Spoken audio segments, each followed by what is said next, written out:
I am Dr. Troy D. White, the Executive Director of the Metropolitan Development Housing Agency, better known in Nashville as MDHA.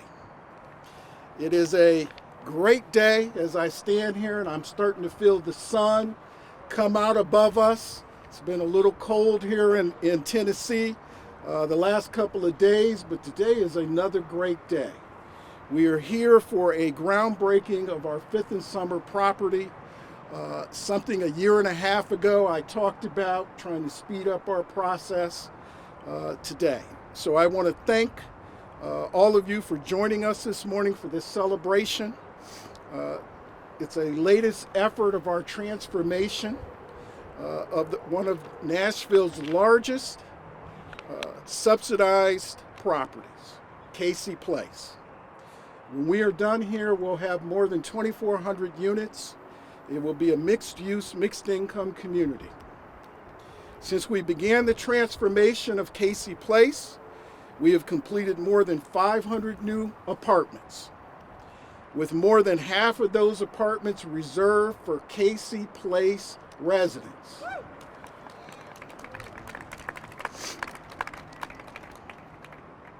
We are currently under construction with 96 apartments.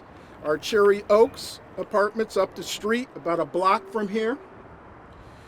We're also very hopeful that we're awarded a 4% tax credit to build another 203 units next to Cherry Oaks. Today we are continuing our momentum by breaking ground on our next residential development, Fifth and Summer. You can see the boards up here in the front. Fifth and Summer will have 107 apartments. 50 of those apartments will be subsidized. And yes, we will have Cayce residents living in those subsidized units.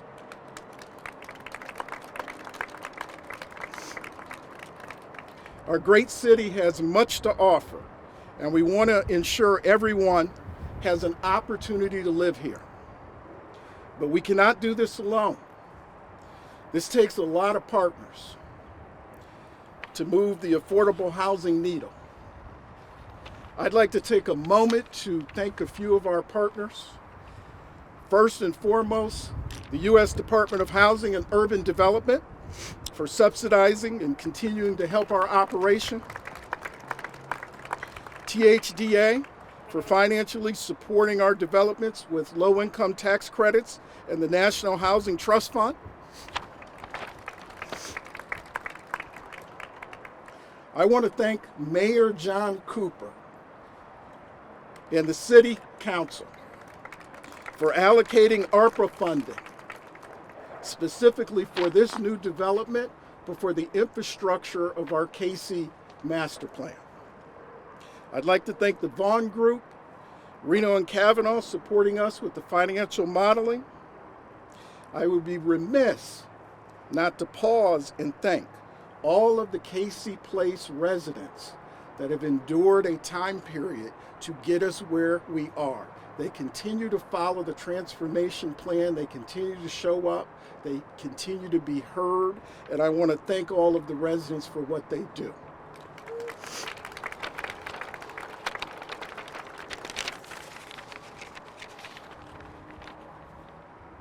I would like to also take a point of privilege to thank my board, my bosses. I have a few here. Can you please stand up so I can recognize you and embarrass you, please? The chair of our board, former Mayor Bill Purcell, Emily Thayton, Paulette Coleman are here. I want to thank my board members. They do not get paid for what they do. And we work really, really hard, and they've been great partners with us. I'd like to thank all of the MDHA staff. Put your hand up if you're out there in the audience and I see you. You know I will call you out. You have worked with me for a year and a half to move this needle forward. We have many stakeholders here and supporters. I want to thank them. I want to thank Grisham Smith, our architect, for this project. I want to thank American constructors for their work. I'd like to take a moment and thank Mayor Cooper. A year and a half ago, the Board of Commissioners of MDHA took the opportunity to do a national search. And as part of that national search, they had a 3-tier process where the candidates went through a interview with the community, they interviewed with the board, and the interview ended with a meeting with Mayor Cooper. And as you go through that, and I like to say the gauntlet of interviews, you go through the interview process, you're never really sure where you fit. The Board of Commissioners saw something in me that sometimes I don't see in myself, because we don't always see that in ourselves, but they did, and they thought, this is the right guy. Mayor John Cooper thought I was the right guy for this job. A year and a half later, I have to say to him, thank you board members. I believe I am the right guy for the job, Mayor.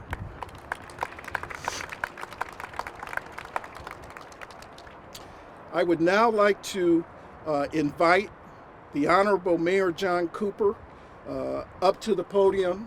The mayor has tirelessly invested in great affordable housing and funding throughout Nashville, including the affordable housing, our homeless housing. Mayor Cooper is a champion for the city of Nashville. I would like to have the Honorable Mayor John Cooper come up and say a few words, please. Thank you, Dr. Wright. Boy, were we right. He is the right guy. And Madam Secretary, it's this combination of experience and ability to work with people that makes him so valuable. But we've got a lot of incredible people here supporting your work here, Dr. White. And on the front row here is Senator Oliver from our legislature, and then our board members. Thank you, Paulette and Emily and Mayor Purcell. And then council members, Brett Withers, who's going to talk to us in a moment. We're in his district, and behind him, Freddie O'Connell. You see his district right across the river. And then Berkeley Allen, our council lady at large, and then Nancy Van Rees, so committed all to affordable housing going forward. But this is a celebration. It's a little bit of a hallmark. It's just great to have a senior voice from HUD already. Dr. White and I are secretly trying to educate her about the opportunities that the federal government may have to uplift Nashvillians. In cities, I think one of the lessons of the last few years is that cities have to take housing as part of their core mission. I don't know that that was always true in America. Perhaps we thought the federal government or the state government was going to do it, but we are the first responder and the last resort, and this has put housing squarely on our plate. And we are responding. This is the 6th Cayce Transformation groundbreaking and ribbon ceremony that I've had the privilege to be part of. And it's the 7th Cayce Mixed Income Development Project and the 8th new residential project.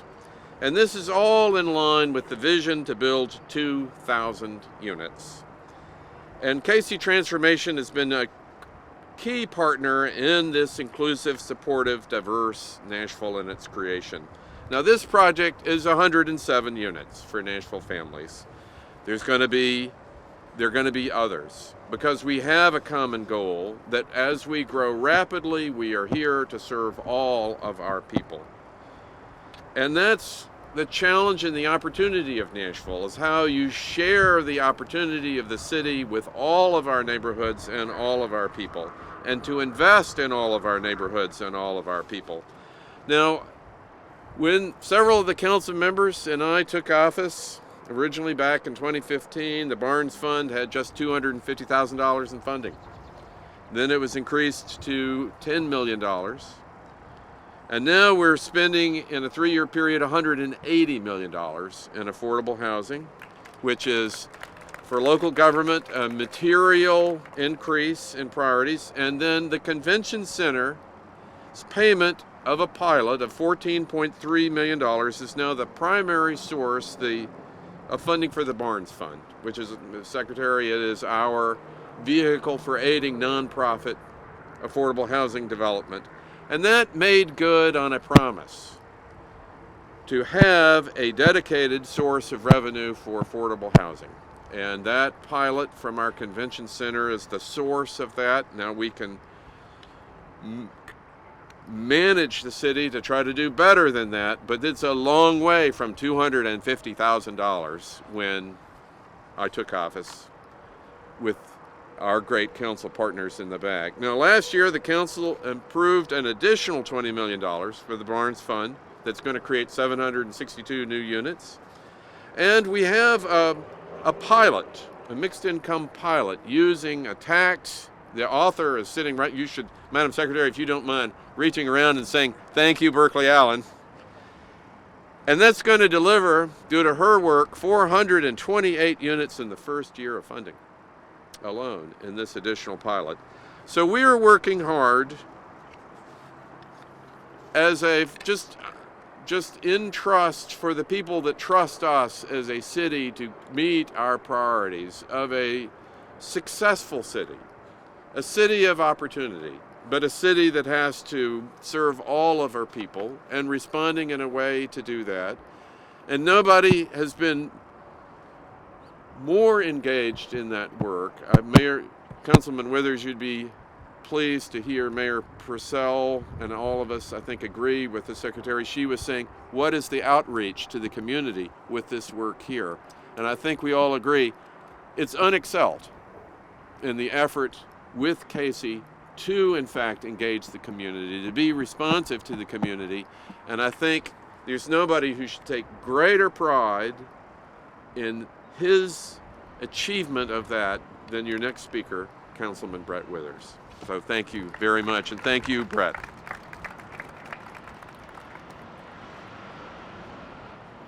Well, thank you so much for those kind words, Mayor Cooper. Glad to have good weather today. I was called to go back home to my hometown of Dayton, Ohio. So we just switched to our time zone here, and then I was up there on Eastern time, and I'm still not really sure what time it is. But I'm glad to not have blowing snow everywhere. So it's good to be back home here in Nashville. And I think we have the state doing some weird things with Metro Council elections and calendars, but I think this may be my final groundbreaking ceremony as a council member for Cayce, I think. And if so, this is a really great one.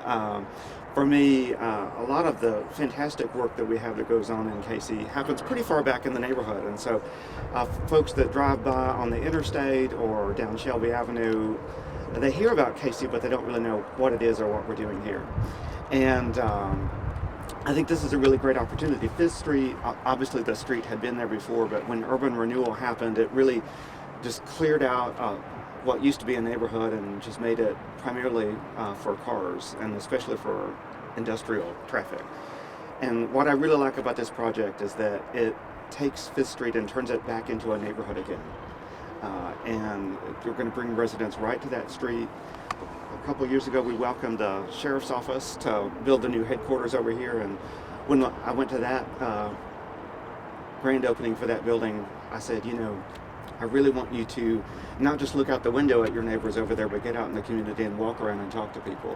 And I hope that that happens, and putting this housing here will really help to make that happen. Obviously, we are looking at a lot of infrastructure in our city. Someday we'll have nice bike lanes on Fifth Street after we get a sewer project done. NDOT is across the street, and they're very excited to work with the community on that. Here before too long, we'll have a new central green space. I called it a central park, but we're calling it a green space these days.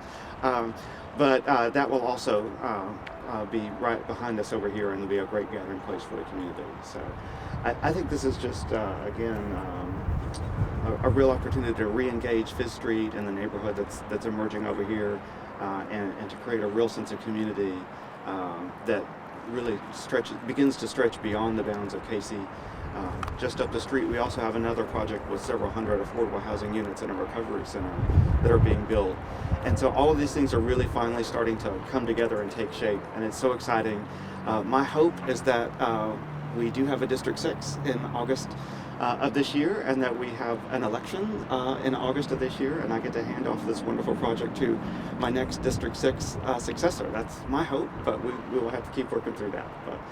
But thank you to everyone who's been here today and throughout all this process for several years. Definitely want to thank our Cayce residents who have been very patient, but also very engaged, and they've given us so much good feedback to make sure that these designs are well done and meet their needs, and that's what we're here for. So, thank you, everyone. It's my pleasure to introduce Mr. Jeremy Height of THDF. Thank you, Councilman. I appreciate it, and I'm thrilled to be back here at another project with the mayor and MDHA. They are fabulous partners, and as I look out across this group, I see a tremendous number of partners with THDA. They're the way that we bring housing to the state, is through those partnerships. We can't bring our housing tax credits or the National Housing Trust Fund into fruition, into actual housing, without you, and so it is very important to see you here. And I'm thrilled to work with you. I want to say just a couple things on our behalf. I think working with the state and the locals is our mission, and we're very, very important to that process, but only if we can stretch your goals to what you need to meet. So thank you for inviting us. I will ask one thing for everybody here. If you have a chance to talk with your congressman, there is a bill that we're looking at in the federal Congress for the low-income housing tax credits programs. If you talk to them, tell them this is the kind of development that it supports, and we need more of it here in Tennessee. So thank you very much. Appreciate it. Thank you, and it's my pleasure to introduce Charlene Oliver, our senator. Thank you.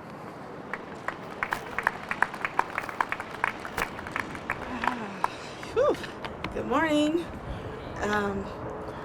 Just got out of session, so excuse my all over the place maybe. And Representative Love is currently in session, so I will speak on his behalf as well. And thank you for inviting me to be here. It's a pleasure to celebrate this moment in our city. I just want to thank Deputy Secretary Todman for being in Nashville. Welcome. It's a pleasure to meet you as well. Mayor Cooper, thank you for being here as well. To our Executive Director, Dr. Troy Wright, thank you for your vision. Thank you for your steadfast commitment to the residents of Cayce, for ushering this project along. And to the board and staff, thank you for your diligent work as well in moving this project forward. You know, there's nothing like having your basic needs met. There's nothing like having shelter, and there's nothing like having a new place to call home. And so this project, this Cayce Transformation project, is long overdue, and I'm glad that we can do this for the residents of Cayce. And the last thing I'll say is, you know, this sends a very powerful message in our city. When we think about the rapid growth that's happening, the skyline is changing, and in the midst of our growth and our affordable housing crisis, we are making a commitment today that we are not leaving our most vulnerable residents behind. And I'm glad that we're doing this. So congratulations, and it's a pleasure to be here. Thank you for having me. And with that, I'll welcome back Dr. White to the podium.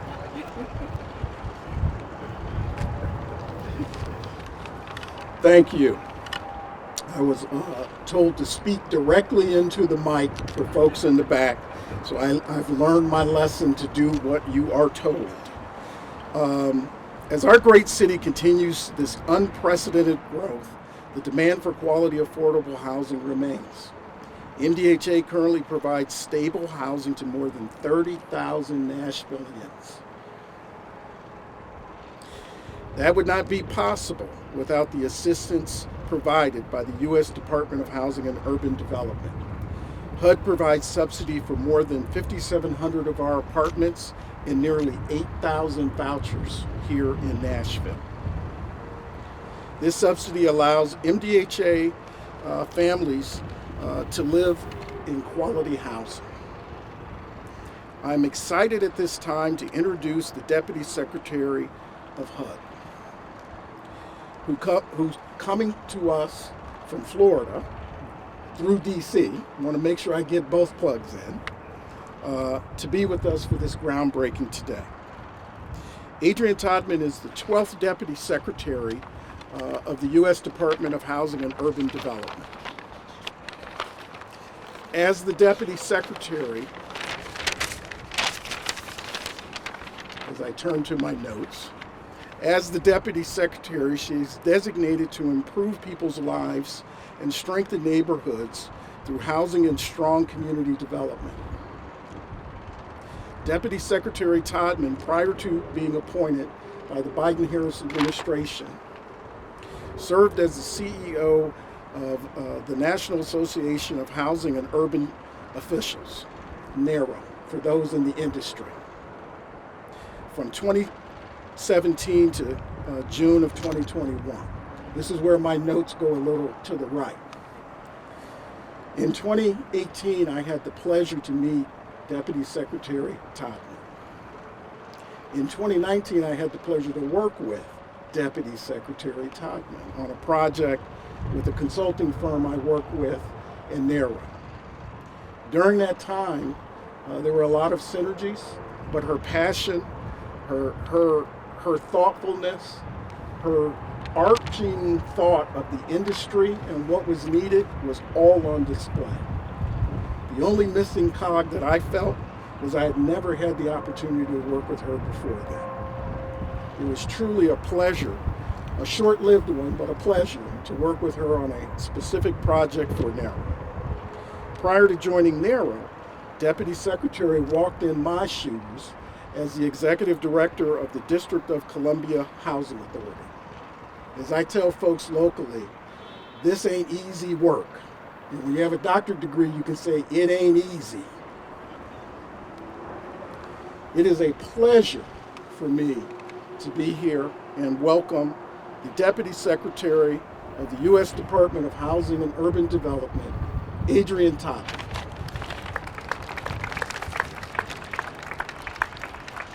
Thank you, my dear. Thank you. Very good. Good morning. Can y'all hear me in the back? All right. It is great to be here, and thank you, Troy, for that amazing and very warm introduction. I think that there are many of us here that are members, clearly, of the Troy fan club. I think that the work that we are seeing here today is just one demonstration of your leadership, sir, and I look forward to your many years of service to the affordable housing industry. Thank you very much. I'd like to thank the mayor, who I just had an opportunity to meet. Anytime that there is a mayor who is giving some of the American Rescue Plan funds toward affordable housing, that's the kind of mayor that I want to be around. So thank you on behalf of not just HUD, but really the president, the vice president, who really wants those funds to be used in the way that impacts the people. Thank you, Mr. Mayor, for the work that you are doing. I appreciate that. And to Mr. Mayor and the rest of the board, you know, one of the things I've learned about Troy's job is that you can't do your job without a good, strong, thoughtful board. So thank you for your leadership. And I'd be remiss if I didn't thank all of the other elected leaders and industry folks who made this possible. Please tell my friend Ralph I missed him today. Absolutely a great leader of TDHA. But, you know, one of the reasons that we are here is certainly to celebrate this groundbreaking. But we are really here to celebrate hope. We're really here to celebrate hope. I heard as I was being briefed for my remarks here that this moment, but also this work being done, has gone on over time. And I know sometimes when it takes a while, folks begin to lose hope. Folks begin to become impatient about why it's not happening quickly. Let me be the first to say, as somebody who has been in and around this industry for more decades than I care to count, this is how this work happens. If it is going to be thoughtful, if it's going to be about the people, if it's going to be, as the mayor so eloquently said, that we want to make sure that we are here for all of Nashville, not just some of Nashville. When you include all of those values, sometimes it doesn't happen quickly, but it happens right. And so I want to congratulate the leaders here for doing the right thing. And I'm going to give you a round of applause. You know, this is the way that we're going to change and improve affordable housing across the country. It is block by block, community by community, city by city. But we know that efforts like this, while great, the work is just not done. The work is not done. And one of the reasons that I was so pleased to be able to join this administration is that I was able to appreciate the synergy around what this work takes, which is not just leadership, which is critical, but it also takes resources as well. And we have seen this administration, I'm very proud to work with a president, a vice president, and I bring greetings from Secretary Marcia Fudge, one of the most fabulous and fair secretaries I think HUD has ever seen. But it takes leaders like this to really say to all of America, and particularly to leaders inside of Washington, D.C., that it's important that we put resources to the things that we want to get done.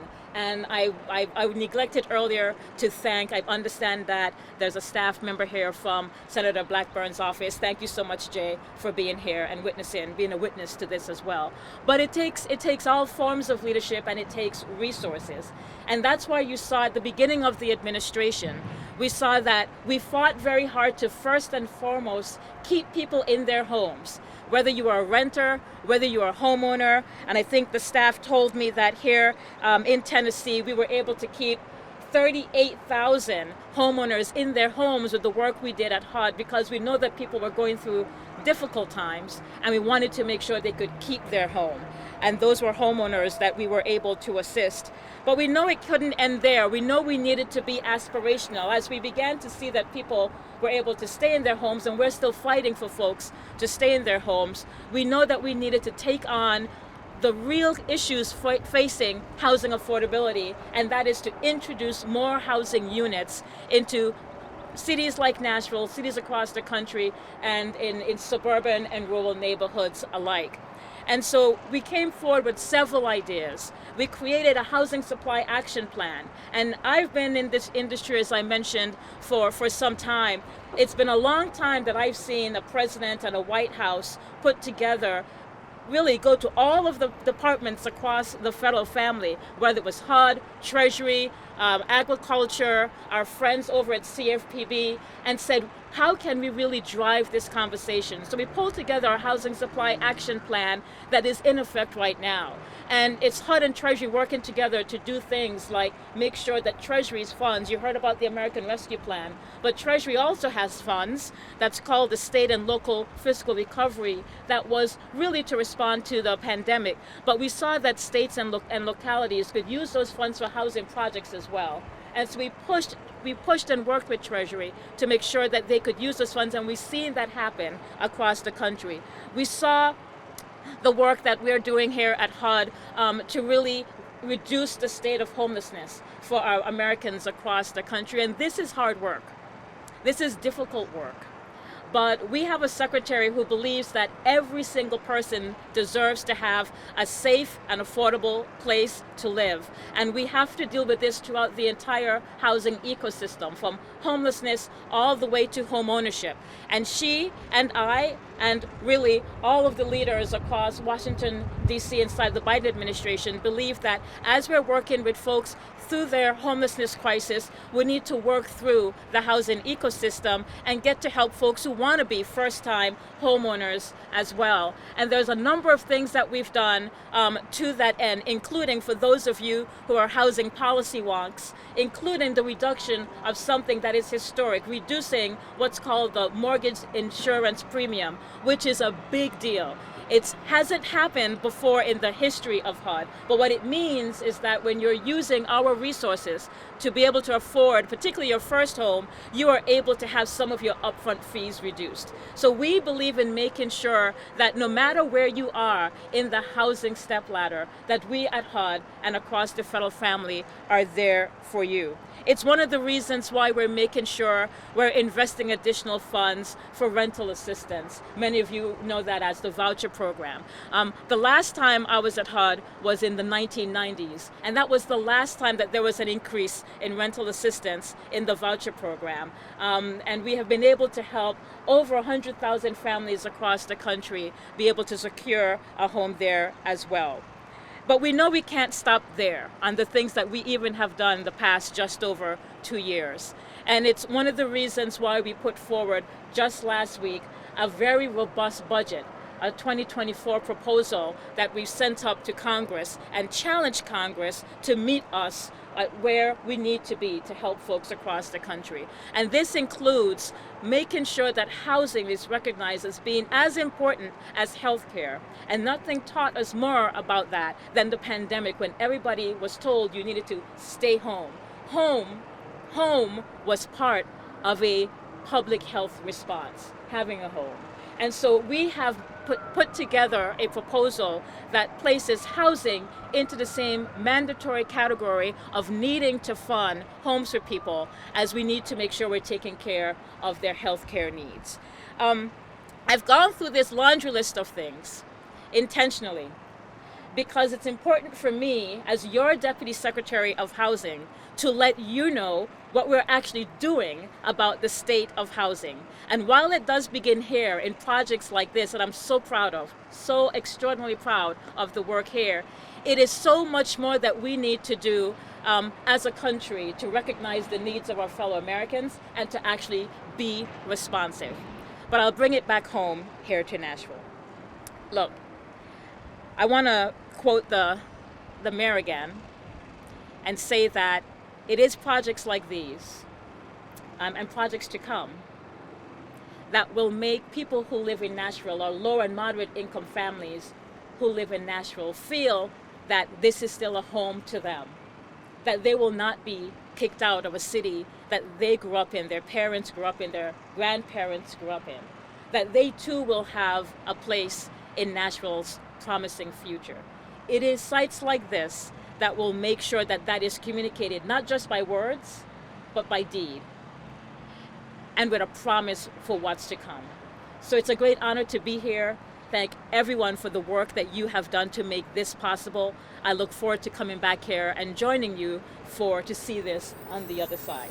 Congratulations.